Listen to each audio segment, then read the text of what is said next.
साहिल अपने परिवार के साथ जयपुर के टूर पर आए थे। काफी लंबे समय बाद उन्हें अपने परिवार के साथ घूमने का एक मौका मिला था। लेकिन उन्हें क्या पता था कि उनकी किस्मत में एक इस तरीके का सरप्राइज लिखा होगा जिसके बारे में कभी उन्होंने सोचा तक नहीं होगा। वो किताब के पन्ने जिन्हें वो फाड़ चुके थे, या कहीं उसके अक्षर धूल में कहीं गुम से हो गए थे, आज फिर से वो ताजा होने वाले थे। साहिल हवा महल देख के बाहर की तरफ चले थे, कल की प्लानिंग बना रहे थे। लेकिन अचानक से उन्हें एक सड़क पर कोई औरत बैठी दिखाई देती है। लंबे बाल, गंदे से बाल। हालांकि साहिल से पहले उसकी पत्नी उसको देखती है और वही इशारा करती है कि अरे वो कितनी बुरी हालत में है, उसको खाने को कुछ दे दें। तो साहिल कहते हैं हाँ चलते हैं साथ में। साहिल धीरे धीरे उसकी तरफ बढ़ रहे थे, लेकिन उन्हें मालूम नहीं था कि आगे चलकर उनके साथ क्या होने वाला है। अब वो धीरे धीरे बढ़ते जा रहे थे। जब वो उस औरत के पास पहुंचते हैं तो उनकी पत्नी कुछ खाने की चीज आगे बढ़ाती हुई कहती है, ये लो खा लो। वो औरत धीरे धीरे मुंह इनकी तरफ करती है। जैसे ही साहिल उसको देखता है, उसके मुंह से सिर्फ एक आवाज निकलती है, आप आप। हंसता है साहिल, सब कुछ पीछे छोड़कर उसको कस के गले लगा लेता है। यह नजारा उसकी पत्नी, उसके बच्चे देख रहे थे। उसकी पत्नी समझ नहीं पा रही थी कि मेरा पति एक भिखारन को इस तरीके से गले क्यों लगा रहा है। वो साहिल बस कहे जा रहा था, आप कहाँ थी? अरे मैंने तो पता नहीं क्या क्या सोच लिया था। ना जाने कितनी बातें साहिल एक ही सांस में कह देता है। हालांकि उसको अब कई सवालों के जवाब देने पड़ने थे, जिसको वो मिला था उसको नहीं बल्कि अपनी पत्नी को, कि आखिर वो इस भिखारन को जानता कैसे है। उसकी पत्नी गुस्से में कहते ही, आप कर क्या रहे हो? ऐसे क्यों उसको गले लगा रहे हो? जानते हो कैसे कौन है ये? तो साहिल मुस्कुराते हुए कहता है, वही वही है ये, अरे जिसकी बात मैंने की थी। अचानक से उसकी पत्नी की शक्ल पे जो गुस्सा था वो बिल्कुल शांत हो जाता है। आंखों से आंसू बहने लगते। ये वही है? हाँ।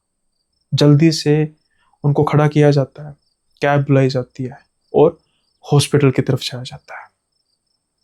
अब कौन है ये लड़की, औरत? क्या रिश्ता है इसका साहिल के साथ?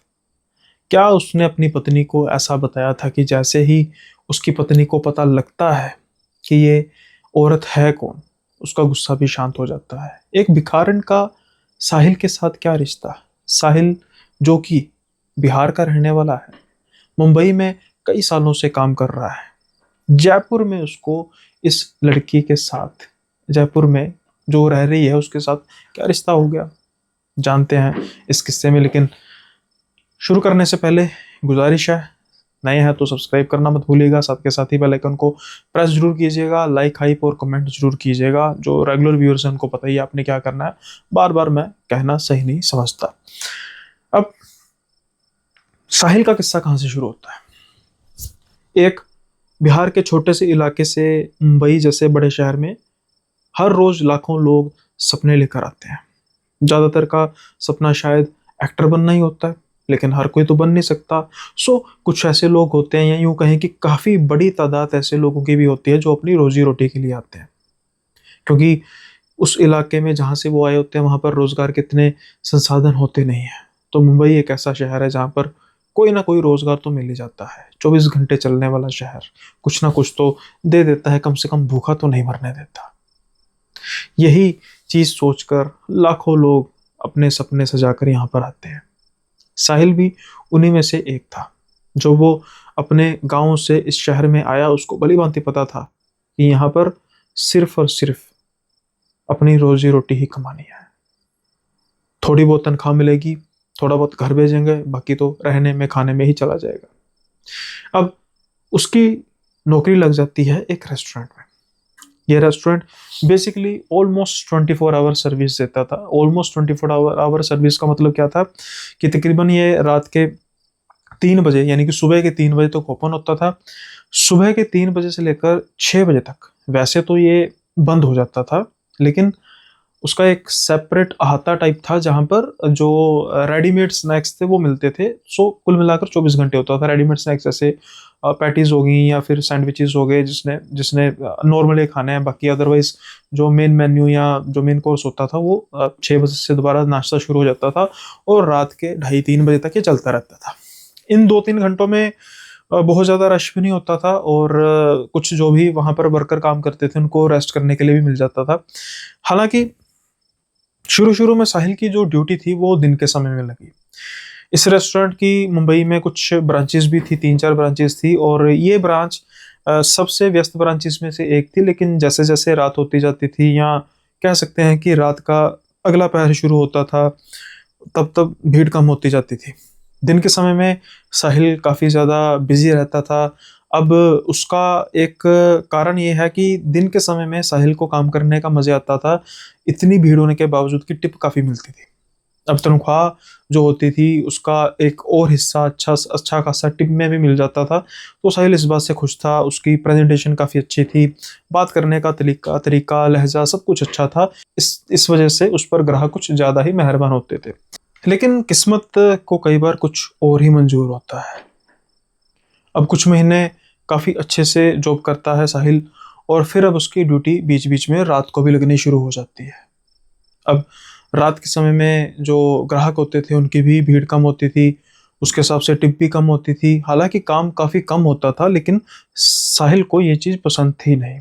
अब रात के समय में एक उसको और चीज़ महसूस होती थी कि रात के समय में जब 3 बजे से लेकर 6 बजे के आसपास का समय होता था तब भीड़ तो ना के बराबर होती थी। 2 जने वर्कर होते थे लेकिन साहिल को कुछ अजीब सा महसूस होता था। उसको ऐसा लगता था कि अ, उसके अलावा और जो वो एक और आदमी है इन दोनों के अलावा भी कोई है। जैसे कई बार वो किसी जगह पे खड़ा उसको ऐसा महसूस होता था कि उसके पीछे से कोई गुजरा है। अचानक उसको ऐसा महसूस होता था कि उसको किसी ने आवाज़ लगाई और जब वो दूसरे आदमी से पूछता था तो वो कहता था कि भाई मुझे तो पता नहीं है। अब ये बातें कभी कभार होती थी। हर रोज उसकी नाइट की ड्यूटी होती भी नहीं थी, जब भी होती थी तो उसको ये महसूस होता था। हालांकि कभी इसके बारे में उसने किसी के साथ जिक्र किया नहीं था कि यार ये बातें मुंबई जैसे शहर में मैं करूँगा तो अपनी जॉब से ही हाथ धोऊंगा।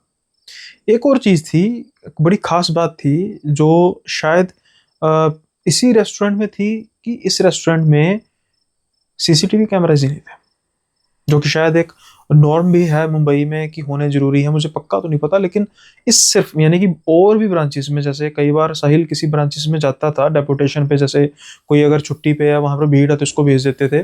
काम काफ़ी अच्छा करता था और वहाँ पर हर जगह पे सीसीटीवी कैमरास थे। सिर्फ इसी जगह पे सीसीटीवी कैमरास नहीं थे, कारण साहिल को नहीं पता था और कभी उसने पूछने की कभी किसी से ज़रूरत भी नहीं समझी क्योंकि उसका इस चीज़ से कोई लेना देना भी नहीं था। अब जब तक वहाँ पर 2 जाने थे तब तक तो कभी किसी चीज़ की बहुत ज़्यादा ऐसा महसूस नहीं हुआ साहिल को कि उसको डरना चाहिए। लेकिन जो वो आदमी था वो काफ़ी समय से काम करता था, साहिल के साथ उसकी बनने भी शुरू हो चुकी थी। एक बार वो साहिल को रिक्वेस्ट करता है कि भाई मुझे ना बहुत ज़रूरी काम जाना है, तो मैं जाऊँ? तो साहिल कहता है कि हाँ जाइए, आप मुझसे क्यों पूछ रहे हो? कहता नहीं तेरा तू मतलब नहीं समझा, मतलब मैं हूँ यहीं पर, मैं जाऊँगा, समझा? तो साहिल कहता मतलब कि मैं मालिकों की नज़र में आप यहीं पे हो और छुट्टी पे हो। हाँ यार ज़रूरी है, प्लीज़ यार संभाल लेना, देख तुझे पता है तू तो आता ही है रात को समय में और कितने लोग होते हैं, तो संभाल लेगा यार, कभी मैं तेरे काम आ जाऊँगा। अब उसको लगता है कि यार ठीक है कोई बात नहीं। अब उसको ये नहीं पता था कि ऐसा करके ये कितनी बड़ी मुसीबत मोल लेगा। साहिल आज अकेला था उस बड़े से रेस्टोरेंट में। लेकिन ये साहिल को लगता था कि वो अकेला है। जो कोई और था जो शायद इसी बात का इंतजार कर रहा था कि कोई अकेला हो और मैं उसे एहसास दिलाऊं अपना। साहिल बैठा हुआ था चेयर पर। न जाने कब उसकी आंख लग जाती है, लेकिन जैसे ही उसकी आंख खुलती है वो कुछ अच्छे वे में नहीं खुलती। कहने का मतलब अचानक से धड़ाम से साहिल को ऐसा लगता है कि वो जमीन पर गिरा है और वो जब इधर उधर देखता है तो देखता है कि कुर्सी साइड पर गिरी पड़ी है और साहिल नीचे गिरा। ये कैसे हो सकता है? कुर्सी व्हील चेयर वाली भी नहीं थी, जैसे कि अगर सोते हुए इंसान का पोजीशन खराब हुई और वो लड़खड़ा कर गिर पड़े। दूसरी चेयर थी और वो चेयर भारी थी, ऐसा नहीं कि वजन से गिर जाए। कैसे हो सकता था? ये बात साहिल को काफी हैरान करती है। लेकिन साहिल सोचता है कि गलती से बाहर पड़ गया होगा तो भाई इसकी वजह से ही हो सकता है कि मुझे सोते हुए पता ना लगा हो और गिर गया हूं। कोई बात उसको ज्यादा अनयूजुअल लगती नहीं है, या फिर खुद को दिलासा था, ये भी कहा जा सकता है। लेकिन साहिल अब जब जब भी कभी कभी उस रेस्टोरेंट में अकेला होता था, उसको कुछ ना कुछ अजीब महसूस तो होता था। अब उसका जो कुलीग था उसकी आए दिन की ये आदत बन चुकी थी, वो फुर्लो मार लेता था। अब साहिल भी कुछ ऐसा बेचारा था नहीं, उसको भी अपनी नौकरी प्यारी थी। उसको था कि अगर मैं कोई इस बात का विरोध करता हूँ तो अगर इसने मेरी शिकायत लगा दी और ये पुराना है तो भाई मेरी नौकरी तो जाती रहेगी। लेकिन हरकतें अब बढ़नी शुरू हो चुकी थी। कुछ ऐसा था जो शायद महसूस करा रहा था अपनी प्रेजेंस, कि यहाँ पर मैं हूँ। अब वो चाहता क्या था शायद यह साहिल को पता नहीं था। लेकिन अब साहिल का जो आना जाना है दूसरे रेस्टोरेंट्स में भी शुरू हो गया था, जो इनकी ब्रांचेस थी। क्योंकि जैसे ही डेपुटेशन की जरूरत पड़ती थी तो साहिल को ही भेजा जाता था। साहिल अच्छे तरीके से मैनेजमेंट करता था, क्लाइंट मैनेजमेंट अच्छे तरीके से करता था। अब एक ब्रांच ऐसी थी जहां पर एक लड़की थी, अदिति। अदिति साहिल से, जब साहिल जाता था तो खास तौर पर उससे पेश आती थी। साहिल को लगता था कि शायद कुछ हो सकता है कि इनके इलाके की ही हो। तो एक दिन साहिल पूछ ही लेता है कि दीदी आप, जैसे मैं आता हूँ तो आप अच्छे से ग्रीट करती हो, मतलब ऐसे बाकी भी तो करते हैं लेकिन कुछ ऐसा, मतलब आप हमारे इलाके की हैं क्या? तो अदिति कहती है कि नहीं ऐसी बात नहीं है, मैं तो यहाँ की नहीं हूँ, मैं तो आपके बिहार की भी नहीं हूँ मतलब। तो साहिल कहता है कि मैं फिर वैसे मतलब आपको कुछ, कई बार होता है ना कि हम रिसेंबल करते हैं किसी की शक्ल में किसी को, कोई बड़ा भाई जैसे इनको दीदी कहता था। तो अदिति कहती है कि नहीं, तुम वो रेस्टोरेंट जो लोकेशन थी उस वहां से तुम आते हो? तो कहते हाँ, कहते मैं वहां पर पहले थी। अच्छा आप पहले वहां पर थी? अरे हाँ सच, कभी कभी आपका नाम मैंने सुना है अदिति, आपकी काफी तारीफ भी सुनी है। तो आप फिर वहां पर वापस इस तरफ क्यों आ गई, मतलब घर के पास पड़ता है? कहती नहीं ऐसा कुछ नहीं है। तो फिर साहिल पूछता है कि क्या कुछ और कोई कोई तंग परेशान? कहते नहीं नहीं ऐसा कुछ नहीं है। अरे हाँ तुम ये बताओ, तुम्हारी रात को भी सुना ड्यूटी लगती है? तो साहिल कहता है कि हाँ दीदी रात को भी लगती है। कुछ रात को कभी महसूस हुआ अजीब? अब जब ये अदिति बात करती है तो साहिल थोड़ा सा हक्का बक्का रह जाता है। क्योंकि ये जो बातें थी हल्की फुल्की, जो डिस्टरबेंस हो रही थी, कुछ महसूस हो रहा था, साहिल को इतना तो पता लग चुका था कि ये जगह ठीक नहीं है। लेकिन ये इतना ना उसने आज तक कभी भी, मतलब बात करना तो दूर की बात, कभी जिक्र तक नहीं किया हल्का फुल्का अपने कुलीग के साथ भी। और एक ऐसी लड़की जिसके साथ इसका कुछ ज्यादा इतना बोलचाल नहीं है, सिर्फ हल्का फुल्का कभी कभी आने की वजह से हुआ है, और आज वो लड़की सीधा ही पूछ रही है क्या कुछ इसको भी वहां पे महसूस होता था। अब यही सवाल साहिल पूछता है कि दीदी आपको भी कुछ होता था महसूस? तो कहते नहीं नहीं मैं तो कभी रात की ड्यूटी की नहीं, लेकिन अब वैसे ही पूछा कुछ। अब अदिति की आंखों और उसकी जुबान में बहुत अंतर था, यानी कि जो वो बोल रही थी और जो उसकी आंखें थी कुछ और ही कह रही थी। साहिल कहता है कि दीदी आप अगर छोटा भाई मानती हैं तो प्लीज कुछ बताएंगी। दरअसल मेरे साथ हो तो बहुत कुछ रहा है लेकिन अभी यहाँ पर आप समझ सकती हो। कहती हाँ कोई बात नहीं, तुम मेरा नंबर रख लो, रात को फोन पर बात करेंगे। और हाँ, रेस्टोरेंट में अगर अकेले हो गए ना भी हो तो रेस्टोरेंट में ना बात करना जिस दिन तुम्हारी दिन की शिफ्ट होगी। तो कहते हैं हाँ दीदी मेरी कल के दिन की शिफ्ट है तो रात को मैं आपको फ़ोन करूँगा। अब ये रात का समय था और फ़ोन करते हैं। अब अदिति पूछती है कि क्या क्या तुम्हें महसूस हुआ? अब इनको ये बताते हैं कि मुझे कभी कभी ऐसा महसूस होता है कि कोई मुझे तंग करने की कोशिश कर रहा है। मसलन जैसे वही जो चेयर है उसको खिसका दिया। फिर कभी कभी मुझे ऐसा लगता है किसी ने मुझे थप्पड़ मारा है, बट मैं सो रहा होता हूँ, फिर मुझे लगता है शायद सपने में होगा। लेकिन कभी कभी मैंने देखा कि निशान भी होते हैं मेरे गाल पर, मेरी गर्दन पर। फिर एक बार मुझे यहाँ पर एक लड़का दिखाई दिया जो कोने में पड़ा हुआ था। ये बात मैंने मतलब बाकी भी कोई बात किसी को नहीं बताई, लेकिन ये बातों से मैं डर गया क्योंकि ये मुझे लगा कि मैंने सच में देखा है, बट मैं किसी से कैसे बात करूं कि कोने में एक लड़का पड़ा हुआ है, उसने अपनी नब्ज काटी हुई है। अचानक से जैसे मैं भागा भागा उस तरफ गया, वो अंधेरे में था, थोड़ा थोड़ा नजर आ रहा था, लेकिन वहां पर कुछ था नहीं। अब मुझे नहीं पता कि क्यों ऐसा होता है। जो दूसरा कुलीग है उसने कभी ऐसी कोई शिकायत नहीं की। फिर मैं सोचता हूँ कि शायद कहीं हो सकता है मुझे वहम हो। अब अदिति उसकी बात गौर से सुन रही थी और वो कहती है कि नहीं, वो वहम नहीं है साहिल। जब ये बात सुनते हैं साहिल वो हक्के बक्के रह जाते हैं और वो कहते हैं दीदी आपके साथ कुछ हुआ ऐसा? कहते नहीं मेरे साथ कुछ नहीं हुआ, और मेरी बात सुन साहिल, जो मैं तुझसे कहने लगी हूँ ना वो बात गौर से सुनना। हाँ पहले तू ये बता कि तू कहता है कि तुझे थप्पड़ पड़ते हैं ऐसे महसूस होता है, और ऐसे तो जो तेरे साथ दूसरा होता है लड़का उसको नहीं कभी महसूस हुआ? तो कहता है कि दीदी अब आपसे मैं बात कहूंगा, प्लीज अब किसी से करना मत। कहते हाँ बोल। वो ना कभी कभी रात को फरलो मार लेता है तो मैं अकेला होता हूँ, अब प्लीज बताना ना। हाँ इसमें अभी तुम्हारी आपस में जो है वो सेटलमेंट उसमें मुझे कोई नहीं, लेकिन कहने का मतलब है जब तुम अकेले होते हो तभी होता है। हाँ, और वो मेरे सबसे कभी अकेला हुआ ही नहीं। उसके साथ एक तो कुलीग होता ही होगा। हम्म। लेकिन दीदी मुझे बताओ तो सही कि क्या चक्कर है। तो अब अदिति की जो आवाज थी वो थोड़ी सी भारी हो रही थी, मतलब जैसे इंसान थोड़ा सा रोने वाली में होता है ना, वो आवाज थोड़ी सी भारी हो जाती है। वो कह रही थी दरअसल वहां पर किसी ने अपनी जान दी है।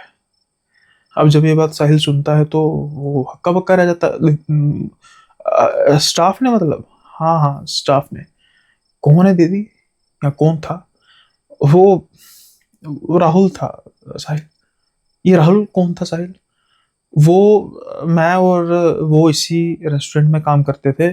बड़ा ही नेक लड़का था वो, और पता नहीं वो पिछले कुछ समय से परेशान था, बहुत परेशान था। मैंने भी उसको कई बार अ, कोशिश की कहने की, पूछने की कि राहुल तुझे मुझे बता, मेरा दोस्त था, लेकिन वो कुछ बताता नहीं था। और बस एक दिन यूं ही वो नाइट शिफ्ट कर रहा था और उसके साथ दूसरा लड़का भी था, ये नहीं था कोई और था।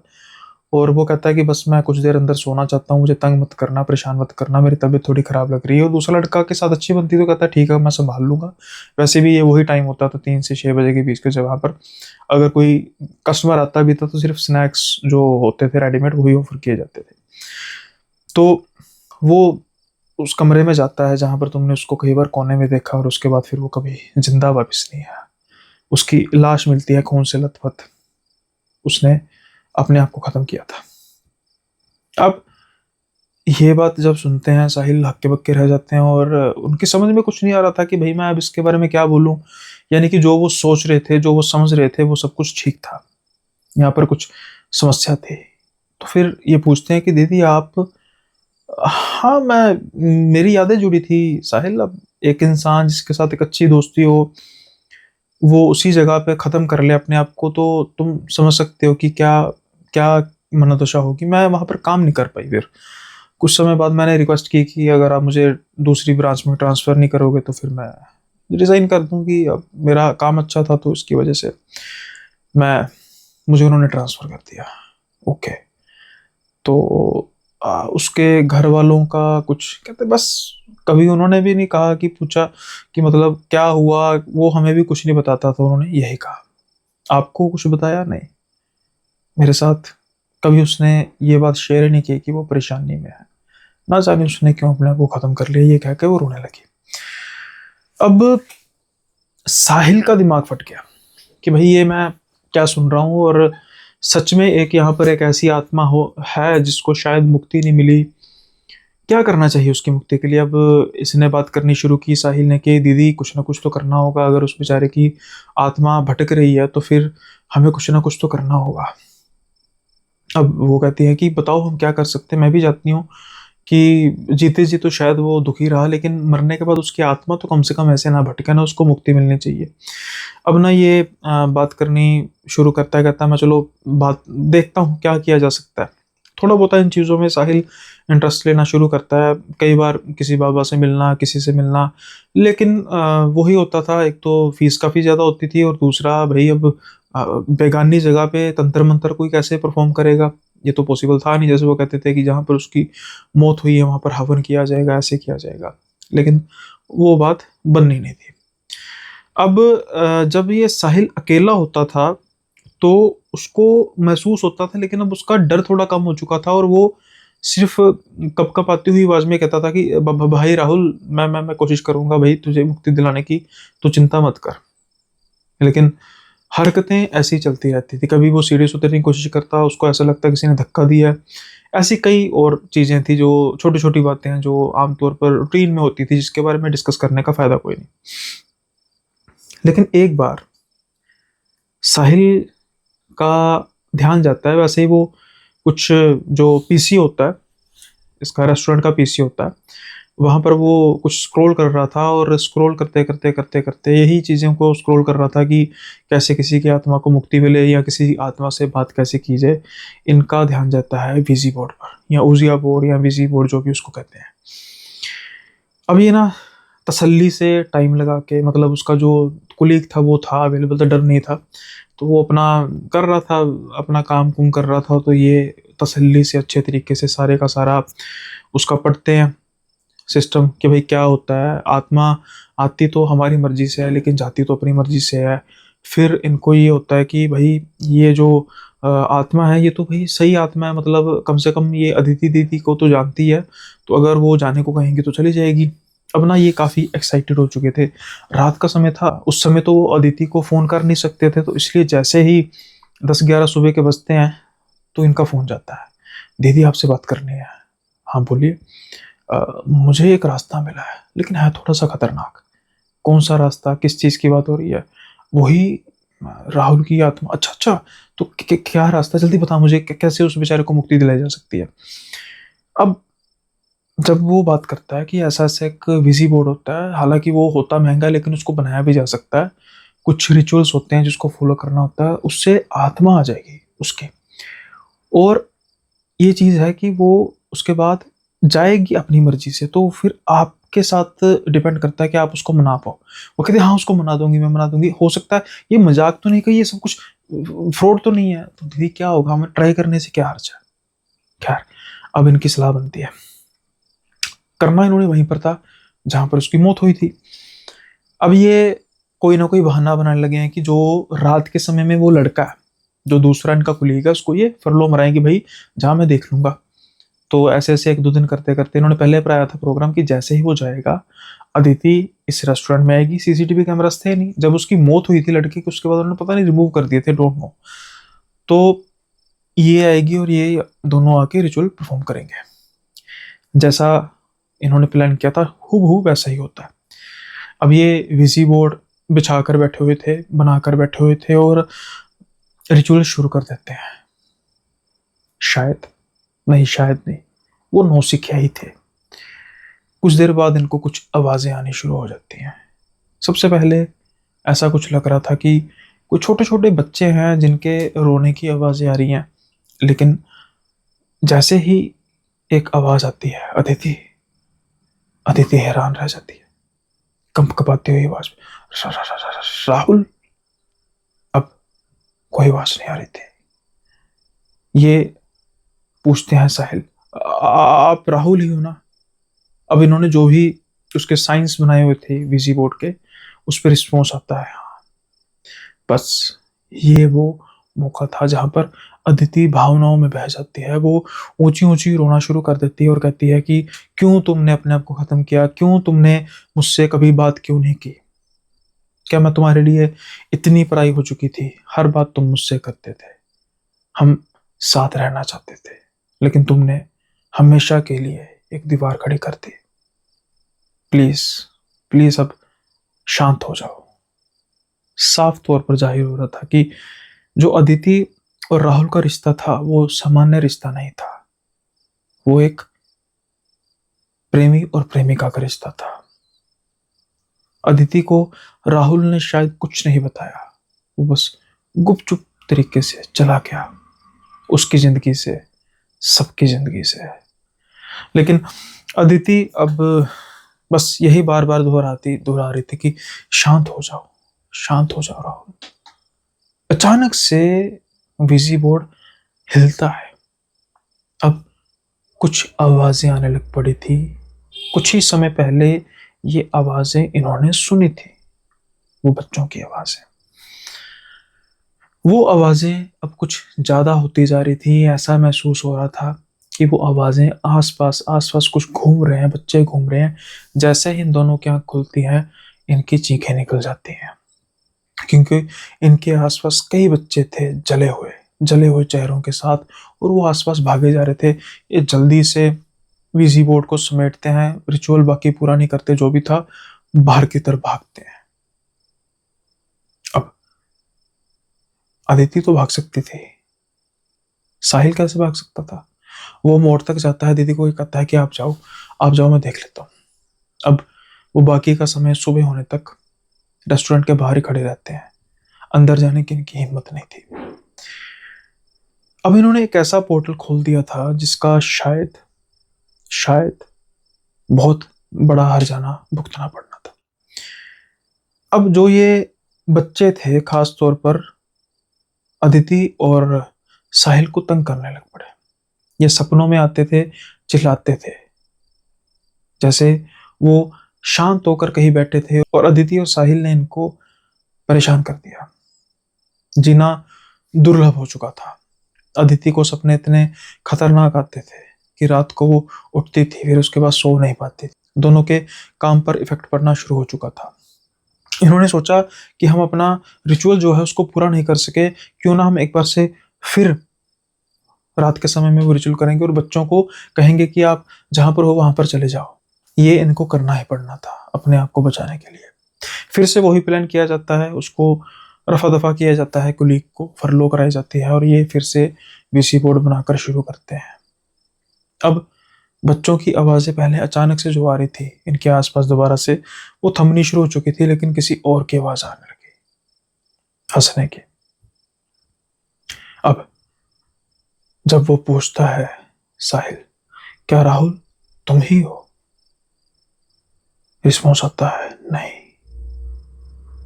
बिल्कुल पास, बिल्कुल पास राहुल, बिल्कुल पास। साहिल के कानों में एक आवाज आती है, तुम दोनों की मौत। जैसे ही ये बात सुनता है, अचानक से उसकी आंख खुलती है। वो अदिति को कहता है, दीदी भागो। अब रिचुअल फिर से पूरा नहीं हो पाता। फिर से ये भागते हैं, वही तरीका आजमाया जाता है, और अब इनकी जिंदगी और समस्याओं से घिर चुकी थी। उसका कारण ये था कि बच्चों की आवाजें तो बंद हो चुकी थी, लेकिन अब जो इनके पीछे पड़ चुका था वो इनका शिकार करने वाला था। इन्होंने गलती से एक ऐसी प्रेत आत्मा को बुला लिया था जो किसी पर तरस नहीं खाती थी। राहुल का कहीं नामो निशान नहीं था तो वो प्रेत जो दोनों को परेशान करता था। अब हार के इन्होंने किसी पंडित जी से सलाह ली। पंडित जी ने फिर किसी तांत्रिक की रेफरेंस दी, और तांत्रिक ने बताया कि जो ये प्रेत आत्मा है, पहले तो बच्चों के बारे में बताया कि जहां पर ये रेस्टोरेंट बना हुआ है, किसी जमाने में यहाँ पर कोई हॉस्पिटल था, छोटा सा हॉस्पिटल था, जब अंग्रेजों के टाइम की बात हो, और यहाँ पर आग लगी थी, और यहाँ पर कुछ 10 से 12 बच्चे जलकर मरे थे। हो सकता है कि उनकी आत्मा ही हो, और उसके बाद तो यहाँ पर रेस्टोरेंट है, इसलिए यहाँ पर थोड़ा सा जो वातावरण है मनहूसियत वाला है, डिप्रेशन वाला है। शायद राहुल कुछ इस तरीके की मौत ही मरा हो डिप्रेशन में। राहुल के बारे में जब उन्होंने देखा तो उन्होंने कहा था, राहुल उसी समय चला गया था जब आपने पहली बार इसको बुलाया था, जब अदिति ने सारा बताया था कि कितनी इमोशनल हुई थी, और वो चला गया था, उसके बाद नहीं वो आया। लेकिन अब जो प्रेत है वो किसी अंग्रेज का प्रेत है, वो जो भी आजादी से पहले का मरा हुआ है। यहाँ पर उसकी हत्या हुई थी इस जगह पे, और काफी समय तक उसकी लाश पड़ी रही थी, और आज भी उसकी आत्मा भटक रही है, और आपने गलती से उस आत्मा को बुला लिया। अब वो आपको लेकर जाएगा। अब ये डर के दोनों कि भाई हमें बचाओ, कुछ करो। अब इन्होंने थोड़े बहुत इनको समाधान बताए, और कहा कि एक यज्ञ होगा, और वो जो यज्ञ है बड़ा भारी यज्ञ होगा, रात के समय में होता है यज्ञ। तुम दोनों को आना है, कोई भी रुकावट हो वो रुकावट को पार करके आना है, क्योंकि अगर तुम उस यज्ञ में नहीं आए तो फिर ये प्रेत तुम्हारा पीछा नहीं छोड़ेगा। अब ये बात दोनों समझ आते हैं। धीरे धीरे वो दिन करीब आता है। ये दोनों प्लान बना रहे थे, अदिति और ये, फोन पर कि हम रात के समय में जाएंगे, मैं आपको लेने आऊँगा और फिर उसके बाद हम चलेंगे।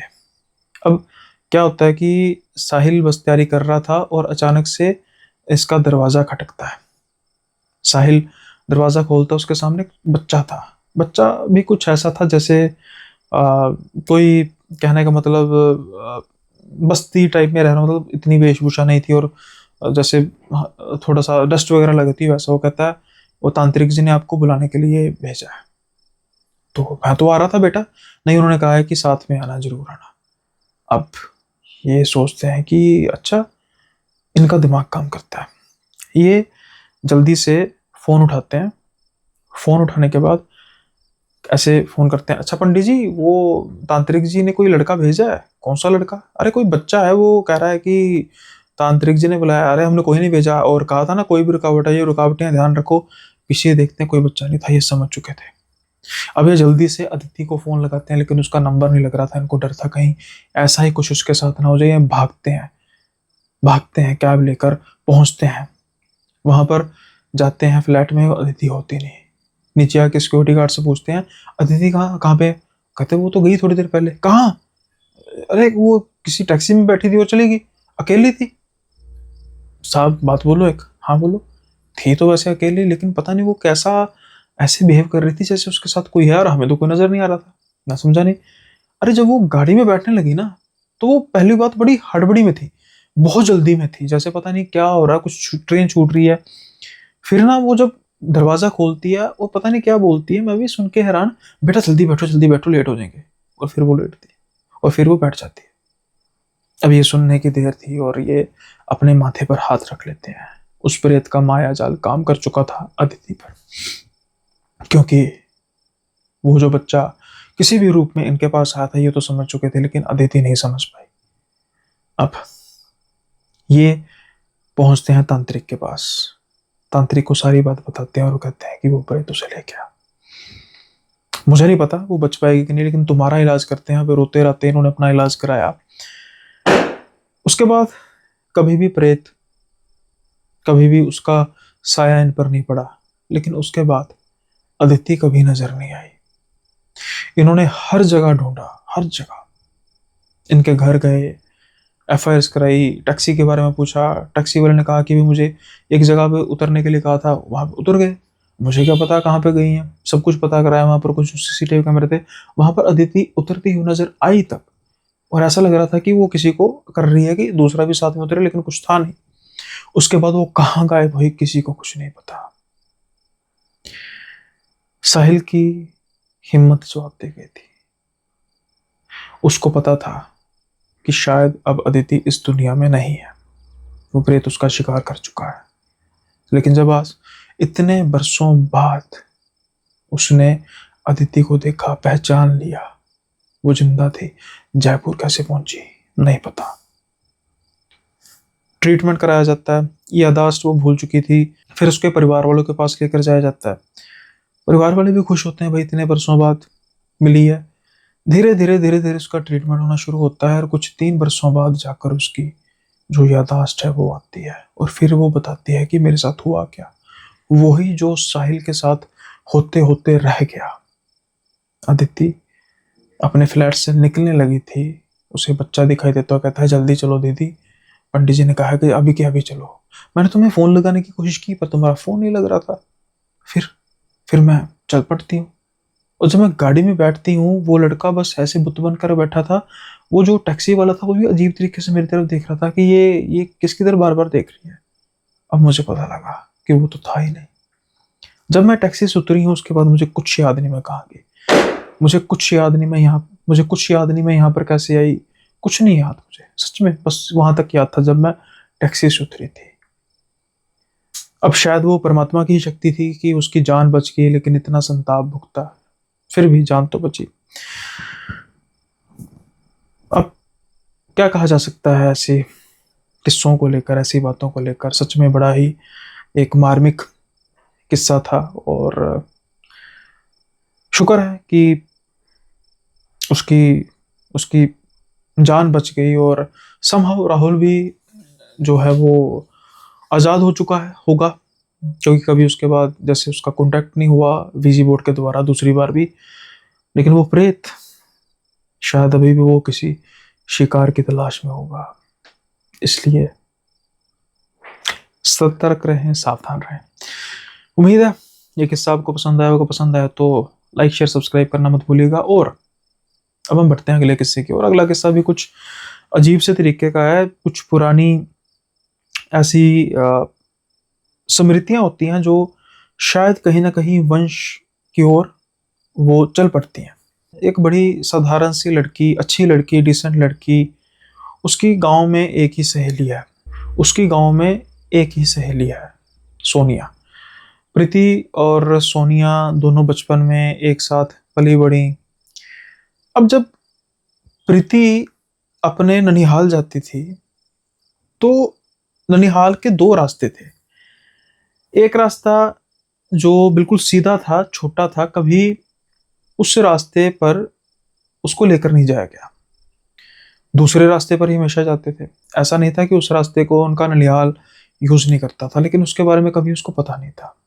अब धीरे धीरे जब बड़ी होने लगी, कॉलेज में जाना शुरू किया, तो जो इनका गांव था अपने ननिहाल के गांव के पास ही था। अब एक बार क्या होता है कि कुछ इनके ननिहाल में समारोह होता है, उन्होंने कॉलेज से सीधा गांव जाना था, ननिहाल के गांव। ये लेट हो रही थी स्कूटी से, और जब ये वापसी की तरफ थी तो इन्होंने भी ध्यान नहीं दिया और वो उस रास्ते को क्रॉस कर गई। अब जब उन्होंने उस रास्ते को क्रॉस किया तो कुछ नहीं हुआ। इनके दिमाग में भी आया कि पता नहीं क्यों ये जो गांव हमारे घर के लोग हैं ये क्यों मुझे रोकते हैं इस बात को।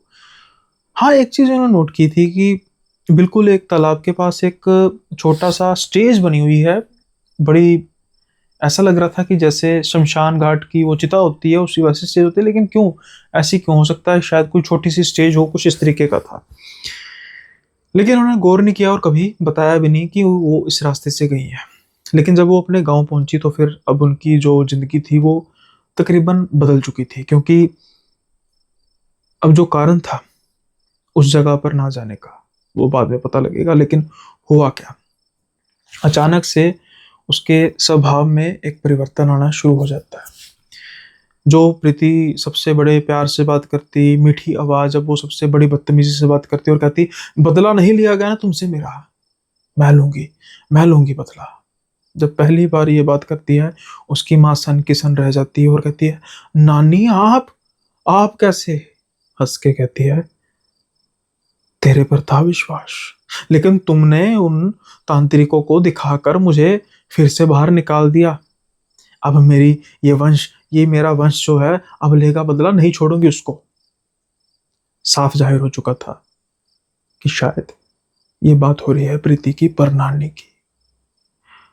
सबको पता लग चुका था। माँ सबसे ज्यादा परेशान थी, क्योंकि इस चीज का दंश उनकी माँ ने सहा था, प्रीति की, अपनी नानी की आत्मा का दंश। लेकिन ये सब कुछ था क्या, ये सारा किस्सा था क्या? ऐसा क्या हुआ था कि उस जगह से लेकर नहीं जाया जाता था प्रीति को? अब प्रीति को संभालना सबसे पहले बहुत ज्यादा मुश्किल हो चुका था। लेकिन अभी जो अपडेट है मैं उसको बता देता हूँ पहले से ही, कि अभी प्रीति का इलाज जो है वो पूर्णतः रूप से हो नहीं पाया है। कभी कभी उस पर अपनी दादी परनानी का भार आता है, मतलब उसकी आत्मा का साया आता है। उसकी आत्मा को मुक्ति अभी तक नहीं मिली, क्योंकि जिस चीज से उनको मुक्ति चाहिए थी वो इंसान तो अब दुनिया में नहीं है, लेकिन उसके वंशज कहाँ पर हैं उनका कहीं आता पता नहीं। और जो तांत्रिक जी हैं उनका ये कहना है कि जब तक उनके वंशजों का पता नहीं लगेगा और वो माफी नहीं मांगेंगे, तब तक ये इनकी परनानी की आत्मा प्रीति की तड़पती रहेगी, उसको मुक्ति नहीं मिलेगी। लेकिन हुआ क्या था? हुआ ये था कि जो प्रीति की परनानी थी वो थोड़ी सिद्धियां वगैरह करती थी। हालांकि इनके परिवार के मुताबिक वो सात्विक सिद्धियां करती थी, लेकिन जो गांव का तब सरपंच था वो काफी बड़ा जमींदार था।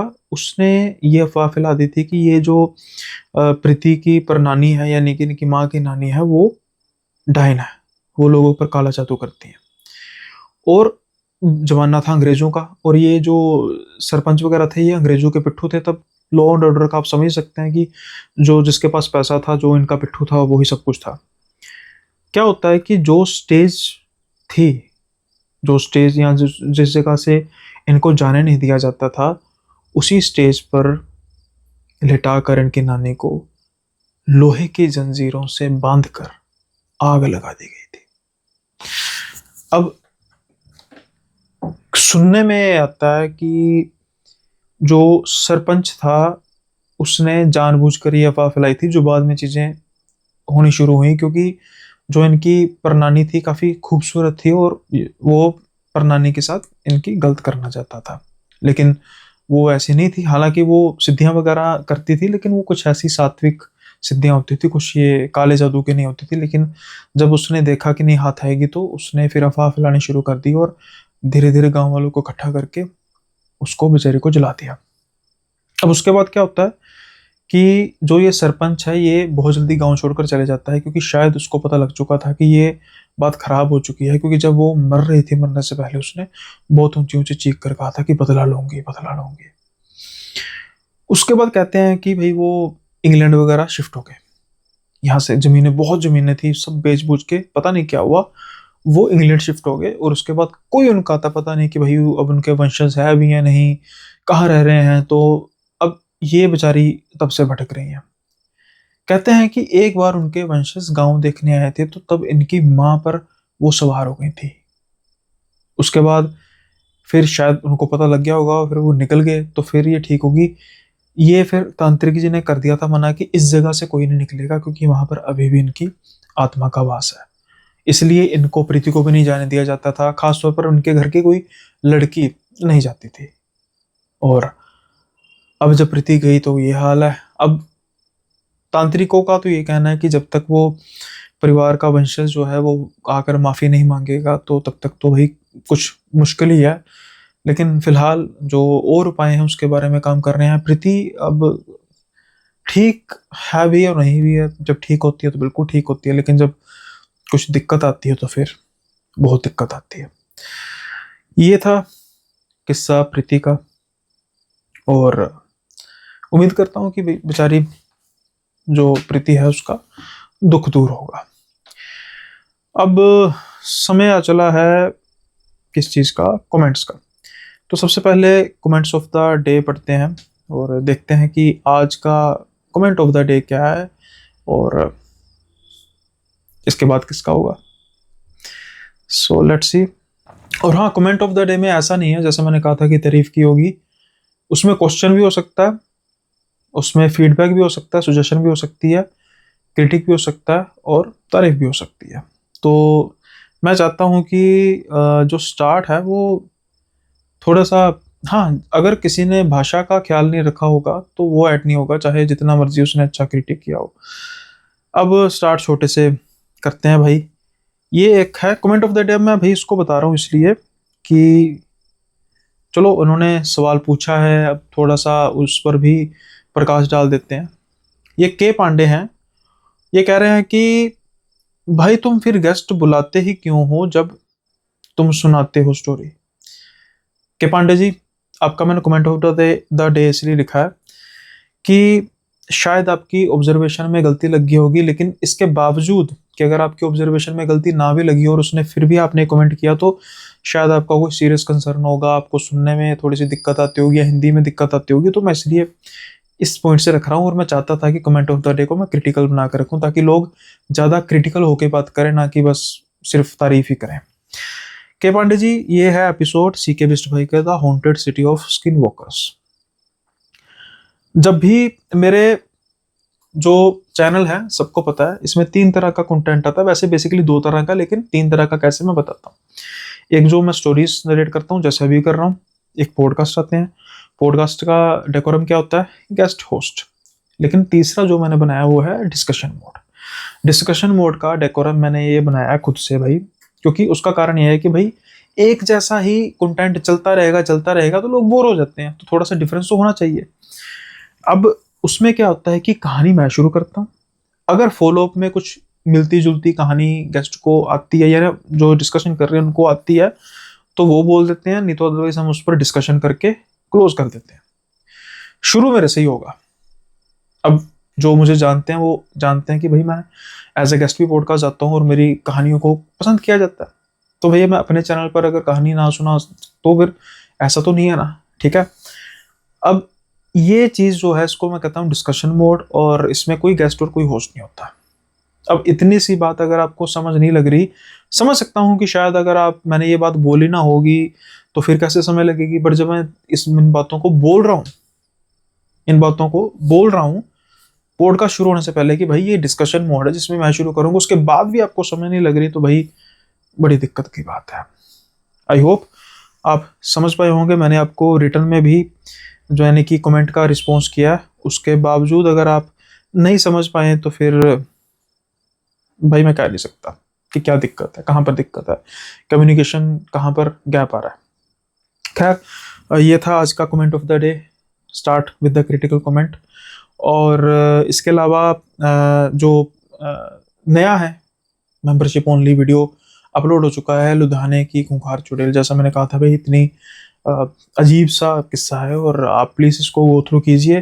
जो आपको ये थंबनेल नज़र आ रहा है ये थंबनेल है, और ना ही सिर्फ ये सुनने को मिलेगा आपको बल्कि और भी कई दिलचस्प खौफनाक किस्से हैं, जैसे लाल साड़ी वाली चुड़ैल जो हिमाचल के एक गांव में अभी भी बंद है, कैद है एक कमरे में।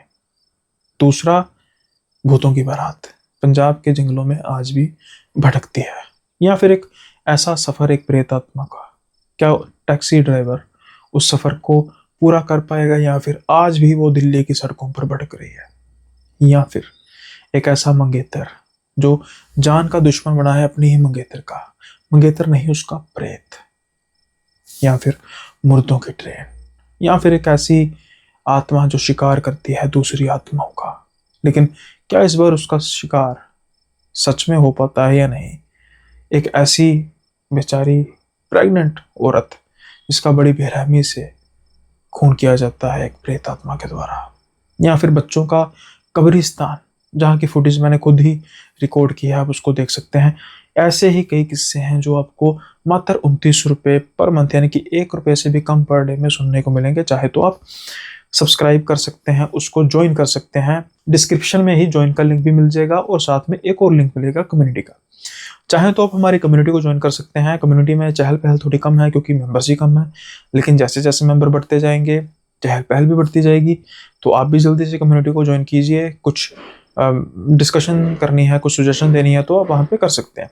इसके अलावा जो अपने किस्से हैं, आप अपने किस्सों को भी चाहते हैं कि मैं उनको बयां करूं, तो जो ये आपको स्क्रीन पर नंबर दिखाई दे रहा है, इंस्टा आईडी दिखाई दे रही है, ईमेल आईडी दिखाई दे रही है, चाहे तो टाइप करके लिख के भेज सकते हैं, ऑडियो रिकॉर्ड करके भेज सकते हैं। या फिर अगर ये सब कुछ नहीं करना तो मुझे एक डीएम कीजिए कि मैं आपसे बात करना चाहता हूँ, ये बात करनी चाहती हूँ।